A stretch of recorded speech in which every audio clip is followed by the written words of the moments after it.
The Oval Office was silent, the air thick enough to choke on. "Caleb, for the last time, do you admit to the charges?" I stood at attention on the presidential seal, my eyes fixed on President Alara Vance, the woman I'd once known better than anyone, now a stranger behind the resolute desk. Right now, her eyes were filled with nothing but disappointment. To her right, my half-brother Harrison, her chief of staff, wore a smirk of pure satisfaction. It felt like I'd been dropped into the middle of some political thriller. One moment, I'm General Caleb Shaw, the most decorated field commander of my generation. The guy who, at 29, became a legend for the Kharkov Valley campaign. The guy who led a Delta Force team of 800 against 2,000 insurgents and broke their back. The guy who, in the heat of battle, fought his way through enemy lines single-handedly to take out their commander. Now I was the traitor, the decorated war hero accused of selling secrets to the enemy, all according to the evidence Harrison had so conveniently discovered. This was the second time I'd lived this moment. In the first version, I refused to confess. I fought back, screaming my innocence. Harrison used my outrage as proof of my guilt. That life ended with a conviction for treason and a lethal injection. As the poison stopped my heart, my only thought was a bitter, burning rage. Maybe that was enough to catch God's attention, because suddenly I was back here at the beginning of the end. "Cal, just confess," my sister Maya's text from this morning had read. "Please, Harrison promised me the president will pardon you. He said you'll be safe." I looked up from the polished floor, the memory making my blood run cold. Maya, my little sister. I remembered all of it. How I doted on her, shielded her. Harrison, our ambitious older brother, was always more interested in climbing the political ladder in D.C. He spent years ingratiating himself with the Vance family, practically living in their orbit. The Shaws were a military family. Our mother died, giving birth to Maya. 2 years later, our father, a general himself, was killed in a staged friendly fire incident overseas, a scandal cooked up by his rivals. The administration at the time wanted to pin the blame on him, to disgrace our family name. Harrison did nothing. He stayed in Washington, silent. To save our family from ruin, I enlisted at 18. I left for basic training before my high school diploma had time to collect dust. Thankfully, some of my father's old guard were still in the service. They took me under their wing, taught me how to survive. Turns out, I was a natural. While other guys my age were at frat parties, I was learning how to hold my rifle after a 36-hour firefight, my hands shaking from exhaustion. I collected scars like souvenirs. I once blacked out from blood loss in the saddle of a Humvee and woke up in a field hospital surrounded by surgeons. My body armor was soaked through, stiff with my own dry blood. "General, a message from your sister, sir," my aide told me once, after we'd finally secured the border region. "She says it's her birthday, and she wants to see you." The front was stable. Ignoring the fresh stitches in my side, I hitched a ride on AC 130 and flew for 20 hours straight, landing at Andrews and heading straight for the city. "Gal, you're back." Maya ran to me, throwing her arms around my neck and slamming into my bruised ribs. I bit back a pained hiss, not wanting to worry her. I just forced a smile. "Is everything okay here? You have enough to get by?" "Everything's great. Harrison's been sending over money and gifts all the time." "His gifts?" I had to stop myself from laughing. The downtown apartment, the designer clothes, the trust fund, every last cent of it came from my combat pay and hazard bonuses. Harrison was just the delivery boy, taking credit for it all. He'd use a visit to Maya as an excuse to bring over some lavish present, a gift from President Vance that was really just my own money being laundered through political favors. Anyone with eyes could see what he was doing, but Maya couldn't. She was too young, too naive, and because she was, I never argued. Her happiness meant more to me than the resentment I felt toward Harrison. As long as she was smiling, I could swallow any bitterness. "If anyone ever give you a hard time, you call me," I'd told her. "I don't care who it is, I'll handle it." "I know. You're the best brother in the world, Cal. You always protect me." "Yeah, I'm the best brother in the world." And in return, today, she was Harrison's star witness in my treason trial. "Fine," I said, my voice quiet but carrying through the unervingly silent office. "I confess." The words hung in the air. The faint hum of the building's HVAC system was the only sound. This time around, I was tired. So tired. If Harrison wanted to play games, fine. Let him win. President Vance. Elara closed her eyes for a moment, her expression unreadable. In light of your voluntary confession, she began, her voice formal, and considering your distinguished service record. Madam President, I cut her off. You once said that service and betrayal are two separate ledgers, that one cannot cancel the other. I looked her straight in the eye. The same standard should apply to me. Under federal law, the penalty for treason is death. Before anyone could react, I moved. I grabbed the heavy, pointed letter opener from the corner of the Resolute desk. It was a gift I'd given her, fashioned from the shell casing of the first artillery round from my command. I was going to end this myself. I'm ready to pay for my crimes. I shouted, turning the point toward my own stomach. Someone stop him. Security, Elara yelled, jolting to her feet. The Secret Service agents by the door surged forward. But someone else was faster. A splash of red. Not on me. I looked down. Julia Hayes was crumpled against my chest, the steel point of the letter opener buried in her back. She looked up at me, her eyes full of a sorrowful affection. Gal. This time, you owe me. Her words faded as her body went limp in my arms. Medic, get a medic in here. I roared, panic seizing me. The room erupted into chaos. The woman in my arms wasn't just anyone. She was the daughter of the Secretary of State. Mr. Secretary, the doctor says she's stabilized, an aide whispered. She's out of danger. She just needs rest. Across the waiting room at Walter Reed, Secretary Hayes's stony expression finally softened with relief. President Vance waved the medical staff away. I sat by Julia's bed, gently dabbing the sweat from her forehead with a cool cloth. Her eyes fluttered open. Gal. I'm here. I took her hand, her fingers feeling impossibly fragile in mine. Promise me, she whispered. No more stupid stunts. I nodded. I reached into my uniform jacket, pulled out the single 4-star general's insignia from my shoulder, and dropped it on the floor. Madam President, I request permission to resign my commission, effective immediately. I didn't look at Elara. Old injuries and now. This. I'm no longer fit for command. Before Elara could answer, I turned and knelt before Secretary Hayes. Sir, what happened today was my fault. I am deeply sorry. I looked from the father to the daughter lying in the bed. If you'll allow me, I'd like to take care of Julia for as long as she needs. The anger on the secretary's face faded, replaced by a weary sigh. That's for the president to decide, son. I ignored them both. I walked back to the bed and looked down at Julia. Julia, I said softly, let's go home. Is that okay?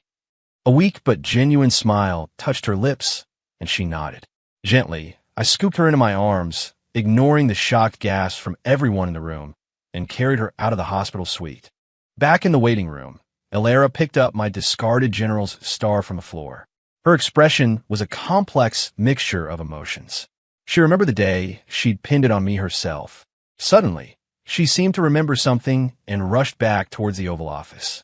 The bloodstained letter opener was still lying on the priceless rug. Cal, she whispered to the empty room. Are you really giving it all up? She picked it up, along with its sheath, and wiped the blood from the blade with the sleeve of her silk blouse. Madam President, be careful, Harrison said, stepping forward to take it from her. Elara pulled her hand back. She slid the blade back into its sheath. A bloody weapon like that is bad luck, ma'am. It might tarnish your office. Allow me to secure it. Harrison pressed, bowing his head slightly. It's fine, Elara said coldly, turning and walking away, leaving Harrison alone in the center of the room. His face twisted into an ugly snarl, his eyes burning with the fury of a caged animal. So, tell me the truth, Cal. Did you do it? We were in a quiet room at the Hayes residence. I shook my head, answering Julia's question honestly.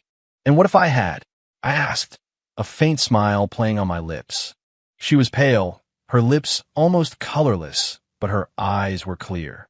Knowing you, I'd never believe it, she said without hesitation. And even if you had, I would have stood by you. I took her hand and pressed it against my cheek, feeling the warmth of her skin. A gentle smile blossomed on her face.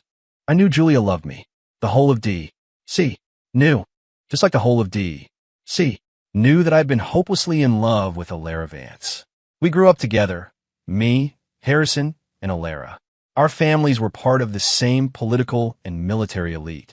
Harrison and I shared a father, but not a mother. His mother was the mistress. Mine was the wife. My father took a mistress because my mother was believed to be barren after years of trying. Then, a year after Harrison was born, I came along. That was the root of the hatred Harrison and his mother always had for us. Harrison's birth had been difficult, and he was a sickly, frail child. I was the opposite, loud, energetic, and strong. My father adored it. He saw me as a true Shaw, not like Harrison, who looked like a strong gust of wind could knock him over. Feeling slighted, Harrison poured all his energy into academics and politics, eventually graduating from Yale Law and climbing the political ladder with ruthless efficiency. My mother passed away the same year Harrison got his first major appointment. My father, knowing how close Alara and I were, wanted to arrange a marriage to formally link our powerful families. I was the one who stopped him.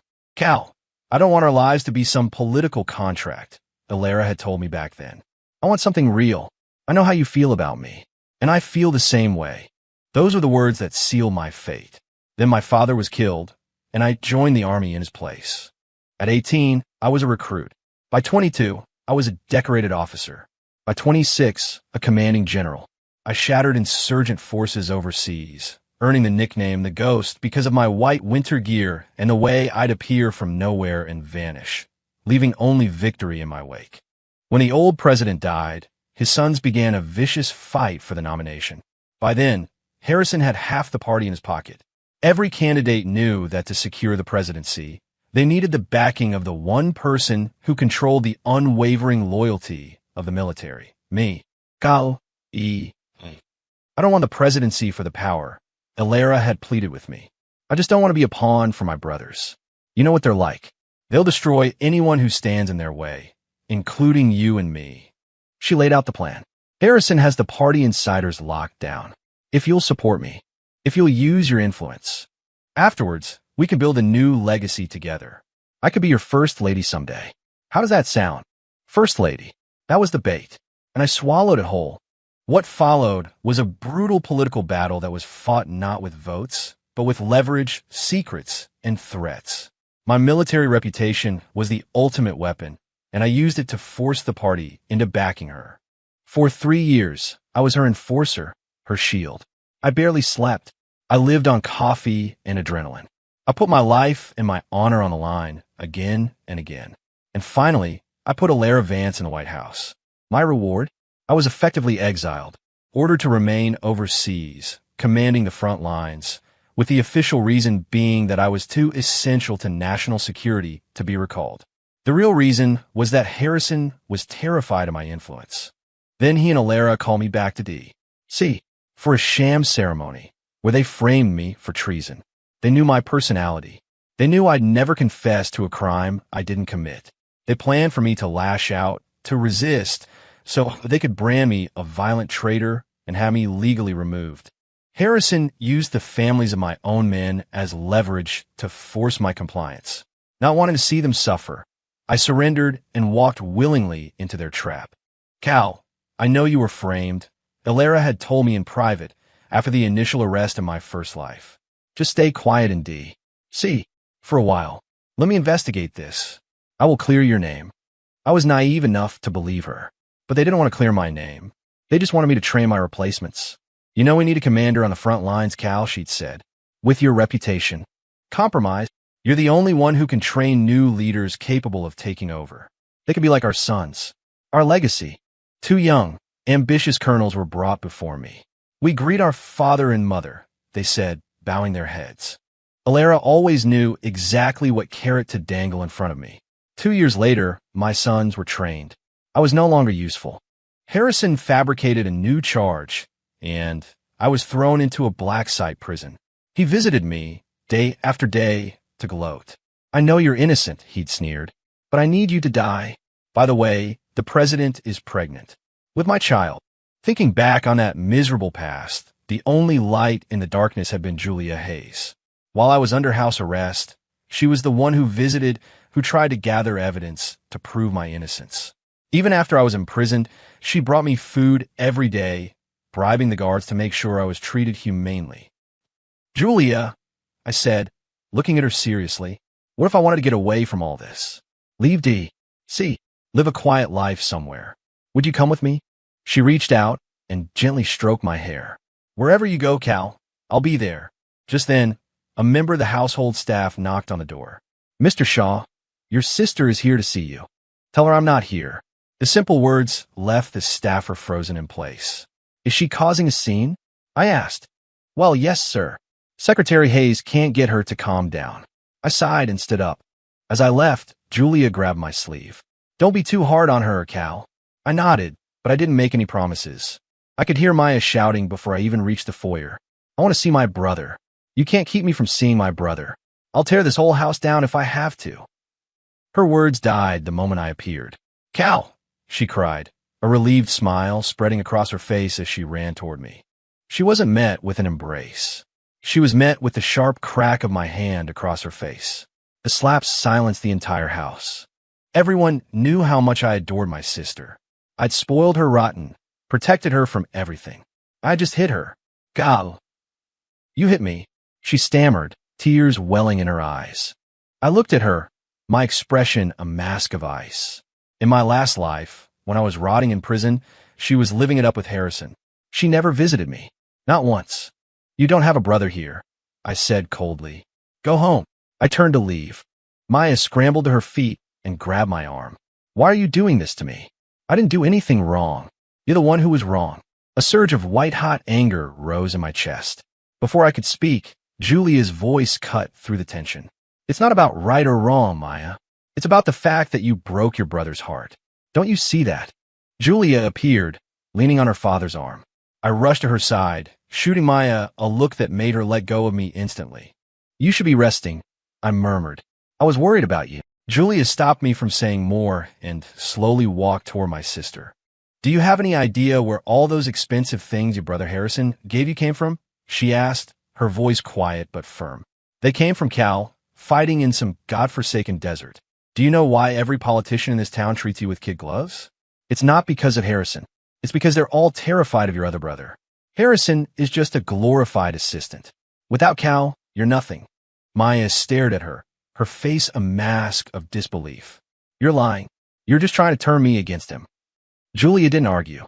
She had an aide hand Maya a tablet. These are the unredacted intelligence files. It's all in there. The business mogul's son in Georgetown who assaulted you? His entire family's fortune was wiped out in an insider trading scandal a week later. The congressman's nephew who harassed you? He was found dead of an overdose. If you don't believe me, go talk to the director of the FBI. Julia was right. I'd had my contacts in military intelligence quietly ruin those men. My relationship with a powerful senator on the Armed Services Committee was permanently damaged after I arranged for his nephew's death, but I didn't care. Maya, however, had always believed Harrison took care of it. Let's not talk about the past, I said, putting my arm around Julia. I'm taking you back to your room. As I started to walk away, Maya seemed to finally understand. She lunged forward, grabbing my shirt. Im suri, Gal. I was wrong. I shouldn't have testified against you. Please come home with me. I'll be good. I promise. I won't cause any more trouble. She was sobbing, her voice choked with tears. Julia just shook her head sadly. I pried Maya's fingers from my shirt and walked away without another word. As we left, Secretary Hayes stepped up to a distraught Maya. Don't you understand, child? He said, his voice heavy with pity. Your brother protected you because you are his sister, his blood. You betrayed that bond for a man who only used you. Whether your brother is guilty of treason or not is irrelevant. The accusation came from his own family. You killed something inside of him today. The secretary turned and left, leaving Maya alone, weeping in the grand foyer. Several days later, with my commission resigned, a weight I didn't know I was carrying had lifted. I used my savings to buy a small house with some land just outside of D.C. I spent my days fixing up the place, planting a garden, and enjoying the sun. Julia came to visit every day. So did Maya. Cal, I brought you lunch, she said, holding up a picnic basket. I made your favorite lobster rolls. I was stretched out on a lounge chair in the yard and didn't move. Gal. I burned my hand making them see, she said, holding out her hand. Her voice trembled. I remained silent. Julia, who was sitting nearby, finally spoke up. Maya, you know he's allergic to shellfish, right? Every time he eats it, he breaks out in a rash and gets sick. Her voice was gentle, but the words were sharp. But he always ate it with me. Maya's voice trailed off as the memories reconnected in her mind. Every time she'd insisted on getting seafood, I'd eaten it, and then quietly excused myself early to go sleep off the allergic reaction. All to make her happy. Realization dawned on her face. She walked over and dropped to her knees in the grass beside me. Gal, I'm so sorry. I know I was wrong. Please come back. I promise. I'll listen to you from now on. Her sobbing started to get on my nerves. I finally took the straw hat off my face. I'm not your brother, I said flatly. Go talk to your real brother, the one who works in the White House. I stood up, took Julia's hand, and walked back into the house, closing the door firmly behind us, leaving Maya kneeling alone in the yard. Night fell. I was in the kitchen, making a simple stew.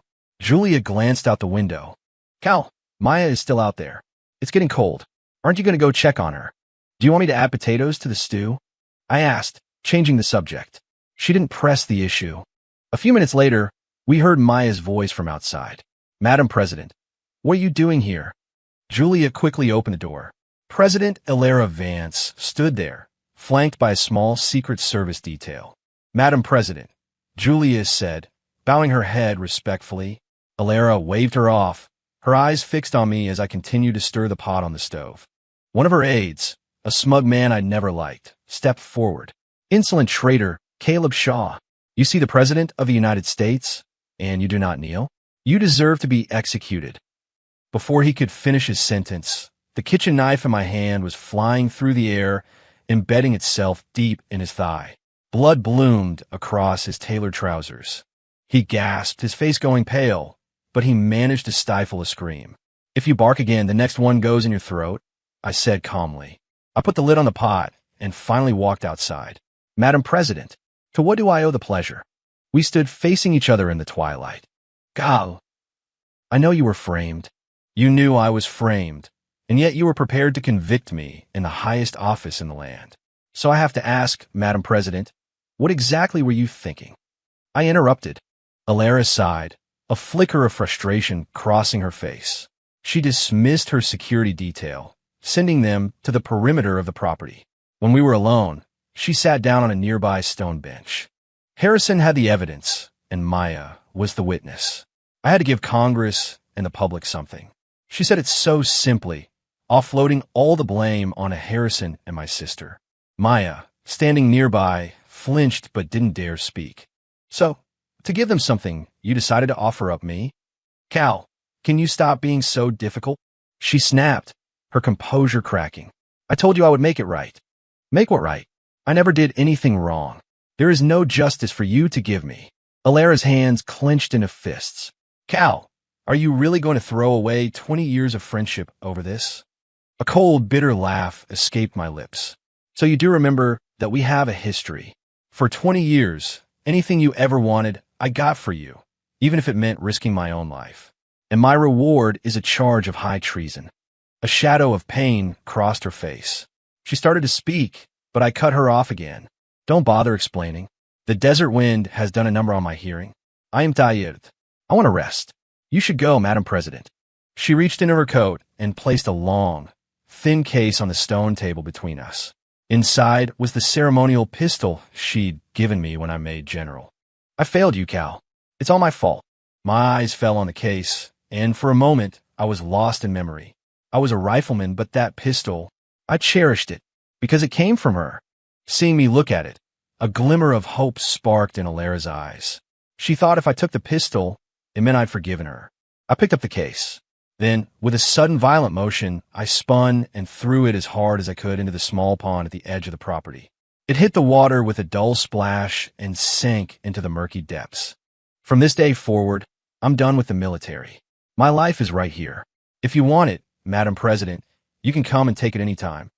Everyone stood in stunned silence. Cal, Have you lost your mind? Julia whispered urgently. That was a gift from the president. She turned to Alara. Please forgive him, Madam President. He's not himself. Alara's face was a mask of cold fury. She, the President of the United States, had humbled herself to come here to offer me a way back, and I had thrown it in her face. You've changed, Cal. Have I? Or did I just stop being the good little soldier who always did what he was told? Cal, I thought you, of all people, would understand the difficult position I was in. Why are you being so childish about this? Childish? This is my life we're talking about.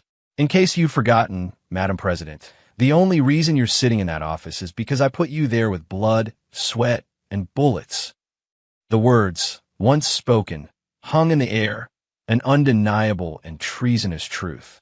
The stew in the kitchen boiled over, hissing as it extinguished the flame. I took a deep breath, reining in my anger. Please leave, I said, my voice dangerously calm. From now on, there is no Cal and Alara. There is only a private citizen and his president. I turned and walked back into the house. Alara stared at my back, her eyes burning. Julia, she said, her voice tight. Yes, Madam President. Take care of him for me. With that, she and Maya left. On the ride back to the White House, Maya rested her head on Alara's shoulder, her eyes red from crying. Your Excellency, she whimpered. I think Cal really doesn't want us anymore. Alara stroked her hair, offering a hollow comfort.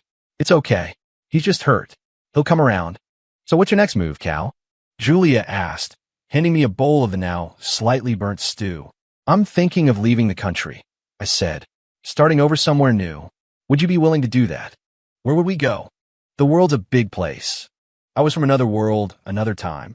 My knowledge of history and technology was more than enough to build a new life, a fortune even as a private citizen in another country. I would, Julia said softly, but my father, she sighed. I knew what she was thinking. Secretary Hayes was one of the most powerful men in the country. And even I wasn't truly free. I knew, without a doubt, that I was under constant surveillance by the Secret Service. They were terrified I'd defect to a rival power. A general with my skills and secrets would be a priceless asset to any enemy. Many of the top brass in the military were still my loyalists. If I left, others might follow. It would be a catastrophic blow to national security. Don't worry, I said, a cryptic smile on my face. We just need to let the pieces move a little more. Julia didn't understand, but she didn't question me. After dinner, I walked her home. The whole way, I held her hand. She blushed furiously and didn't say a word. When we reached her front door, she stammered. Well, this is me. She tried to pull her hand away, but I held on. W, what is it? I just grinned. Aren't you forgetting something? Forgetting what? She asked, her eyes wide with an innocence that reminded me of freshmen on their first day of college. Before she could process it, I pulled her into my arms. Gal. We held each other, a silent promise passing between us. On a rooftop across the street, 2 agents were documenting everything, their reports being sent directly to the White House. I knew they were there. I was counting on it. In the Oval Office, Alara Vance read the latest surveillance report. Her face grew darker with every line. With a sudden cry of rage, she ripped the papers to shreds. Harrison stepped forward to comfort her, but she shoved him away with a force that surprised them both. For the first time, a truly cold, calculating look entered Harrison's eyes. You want to stage a coup? Secretary Hayes's voice was a nervous whisper. He stared at me as if I'd lost my mind. I calmly took a sip of tea. Mr. Secretary, this is the latest intelligence from my contacts overseas. I slid a folder across his desk. Harrison has been selling state secrets to the Russians and the Chinese. They're preparing for a coordinated move against our interests. We can either wait to be carved up, or we can strike first. I'll let that sink in. Alara Vance sits on that throne because I put her there. Who's to say I can't take her place? I lean forward, and when I do, Julia becomes the First Lady. And you, sir, will be the father-in-law of the president. The secretary's hands trembled as he opened the file. He was hesitating, weighing the risks. That was good. Hesitation meant he was considering it. Furthermore, I added, pressing my advantage, a new administration will need a new generation of military leaders. I've heard your son, Jason, has been eager to make a name for himself in the armed forces. I could use a man like him. I would, of course, personally mentor him. Jason was Julia's younger brother and the secretary's greatest weakness. He'd always forbidden his son from joining the military, terrified he would be killed. A battlefield is unpredictable, but now I was offering a guarantee. Not just safety, but power. Jason wouldn't just be the president's brother-in-law. He'd be on a fast track to a position on the Joint Chiefs. His future would be secure. The secretary took a long, deep breath, his face etched with grim determination. What do you need me to do? Keep the politicians in line. A coup would be condemned. I didn't care about my reputation, but I needed a functioning government after the dust settled. I couldn't afford to have the entire political class turn against me. Those who wouldn't join me would have to be removed. In the weeks that followed, Alara and Maya tried to visit me several times. I refused to see them. I knew Harrison was watching me, waiting for his moment. He was too cautious to make a move while I was in the D.C. area. So, I gave him an opening. I announced my engagement to Julia, setting a wedding date just 2 weeks away. I wanted him to think I was distracted, settling into a domestic life. As I'd hoped, the moment the news broke, Harrison began to mobilize his assets. In response, I sent a coded message to my most loyal Special Forces unit, ordering them to move toward D.C. The rest of my network in the military was put on high alert, ready to counter any moves by the Chinese or Russians. All they had to do was hold the line until I secure the capital. Cal, are you sure about this? Julia asked on our wedding night, her hand trembling in mine. I never go into a fight I haven't already won, I whispered, reassuring her. Moments later, the doors to the secretary's mansion were kicked in. Armed mercenaries swarmed the estate. Harrison Shaw strode in, a triumphant sneer on his face. He saw me and Julia standing there in our wedding attire. Well, little brother, on your special day, I thought I'd come and send you off myself. Before he could finish, figures rappelled down from the roof. Soldiers emerged from hidden positions in the gardens, from the street, from every shadow. Harrison's face went white. How did you know? I didn't answer. I walked to a decorative weapons case, took out a silver-plated rifle I'd been gifted, and chambered around. Thank you for the wedding present, Harrison. Your death is the best gift I could have asked for. I left Julia in the care of my men. Dressed in a black tuxedo, I moved through the enemy force like a phantom, my rifle a natural extension of my body. Within an hour, my small force was at the gates of the White House. The Presidential Guard, 1,000 strong, was assembled, ready for a fight. But as I prepared to give the order to advance, Alara Vance walked out from the ranks of soldiers, alone. Cal, she called out, her voice amplified by the tense silence. If you want the presidency, it's yours. But I have to ask you one question. Go ahead. Do you still love me? For a split second, I faltered. An image of Julia's smiling face flashed in my mind. The hand gripping my rifle tightened. I did, I answered. The words were quiet but final. Tears streamed down Alara's face. She began to unbutton her jacket, removing the symbols of her office. Her guard started to move, but she waved them back. She walked toward me, stopping just a few feet away. The presidency is yours again, Cal, she whispered. I have no other requests, except that you take care of the people, and that you don't forget me. Before I could react, she lunged forward. Not at me, but at the rifle in my hands. There was a muffled crack. A dark stain spread across the front of her white blouse. Her eyes, full of regret, met mine one last time. She collapsed at my feet, my expression unreadable. For her, this was the most dignified end. If she hadn't chosen it herself, I would have chosen it for her. With Secretary Hayes, my father-in-law, running the political side, the transition of power was surprisingly smooth. Harrison's mother tried to start a smear campaign, accusing me of murdering the president and her son. Since she was so eager to see her son again, I obliged and arranged for her to meet him. My love, Julia said one evening, resting her head on my shoulder, can we have another wedding? A real one. I knew what she meant, but I decided to tease her. We already got married at your father's house. She playfully punched my chest. That doesn't count. That was just bait for Harrison. I laughed, pulling her into my arms. All right, we'll do it. A real wedding. The biggest this country has ever seen. Well, she said, a shy smile on her face. You might want to schedule it soon. Otherwise, I'm not sure I'll fit into the dress. What do you mean? My love, I am pregnant. The world seemed to stop for a moment. You mean, I'm going to be a father? Julia nodded, her eyes shining. Get the doctor. Someone get the presidential physician in here right now. I yelled, all composure gone, my voice echoing through the halls. For the first time in a long time, the White House was filled with the sound of pure, unadulterated joy.